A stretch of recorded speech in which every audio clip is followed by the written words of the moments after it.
yazırlar. Elnur Şükürov zəhmət olmasa biz gəncləri də yaddan çıxartmayın, biz gənclərin problemlərindən danışın. İsmail rayonundan yazırlar. Biz hər zaman gənclərin problemlərindən danışmışıq, dəyərli dostlar. Mən yaxın günlərdə, baxmısınız yəqin ki, şəxsən Cəlilabad rayonundan danışmışam. Ki, Cəlilabad rayonunda gənclərin böyük əksəriyyəti daş kərxanalarındadır.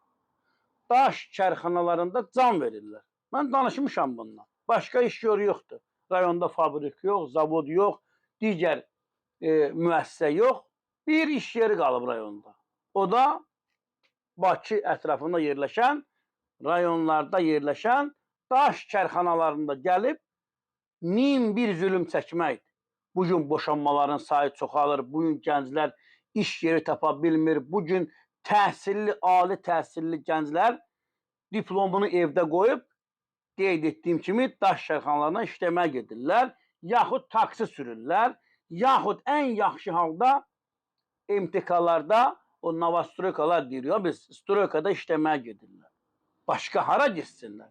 Başqa harda işləsinlər? Yəni biz bununla zaman-zaman danışmışıq. Biz məsələnin kökünü araşdırmırıq. Azərbaycan parlamentində maşallah hər şey müzakirə olunur və hamıda təcil o knopkanı necə basaq, onun uğrunda mübarizə gedir. Qardaş, bu gənclərin məsələsi gündəmə gəlsin, müzakirə olunsun, hökumət üzvləri qarşısında bu məsələni qaldıraq. Niyə bizim gənclər evlənməkdən, ailə qurmaqdan qorxmalıdır?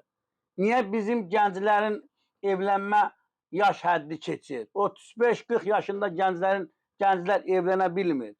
Niyə ümumiyyətlə gənclik qorxmalıdır? Niyə gənclik nədənsə narahat olmalıdır?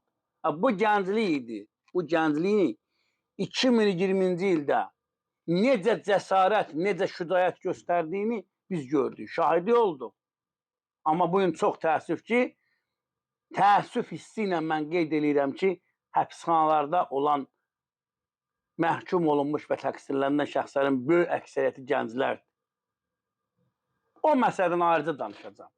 Orada şərlənən, orada dəhşətli bir faciə ilə gələn bizim gəncləri mən gördüm, danışdım. Onlarla mən ünsiyyətdə oldum. Onların haqqında yazmışam gündəliklərimdə. Amma Azərbaycan gəncliyi bugün dövlətin bir nömrəli prioritet məsələsi olmalıdır. Bütün hər bir yerdə Azərbaycan gəncliyi müzakirə olunmalıdır. Azərbaycan gəncliyinin problemləri müzakirə olunmalıdır. Azərbaycan gəncliyinin problemlərinin həllindən ötəri dövlət siyasəti həyata keçirilməlidir. Xüsusi proqram hazırlanmalıdır. Yoxsa Azərbaycan gəncliyi bugün daş kərxanalarında əziyyət çəkir, zülüm çəkir. Bizim gələcəyimiz gənclikdir. Belə, bu gəncliklə gələcək vallahi billahi olmur. Xəstəxanalarda əziyyət çəkirlər. Ailə həyatı qurmuş gənclərimizin illərlə övladı olmur. Niyə? Gedir o soyğun, buzun, qarın qabağında ya MTK-da işləyir, bir əziyyət çəkir, yaxud gedir harada daş kərxanalarında, yaxud başqa bir əziyyətli, zülümlü işdə canını istismar edir.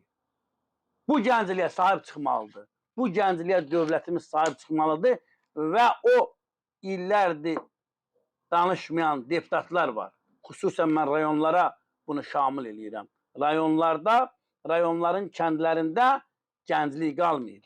Siz deyə bilmirsiniz, mən buradan deyirəm. Hörmətli, o bəzəkli, düzəkli, yaraşıqlı, gözəl, göyçək rayonlardan təmsil olunan deputatlar. Siz demirsinizsə, mən buradan deyirəm. Kəndlərdə gənclər qalmayıb. Kəndlərdən gənclər miqrasiya eləyir. Ya rayon mərkəzinə, ya paytaxt Bakı şəhərinə, ya da xarici ölkələrə. Gedir gənclərə kişi, gedir, dillənin, danışın. Danışın bu gənclərdən, qorxmayın, narahat olmayın. Bir zaman gələr, həmən o gənclər sizə sahib çıxar. Sizin əlinizdən tutar yıxılanda. Siz bugün o gənclərin əlindən tutun. Siz bugün qoymayın o gənclər yıxılsın. Onların əlindən tutun, qaldırın. O gənclər bir gün sizin əlinizdən tutar. Mən bunu sizə deyirəm. Belə, dəyərli dostlar, daha bir canlı yayının sonuna gəldik. Sağ olun, sağlıqla qalın.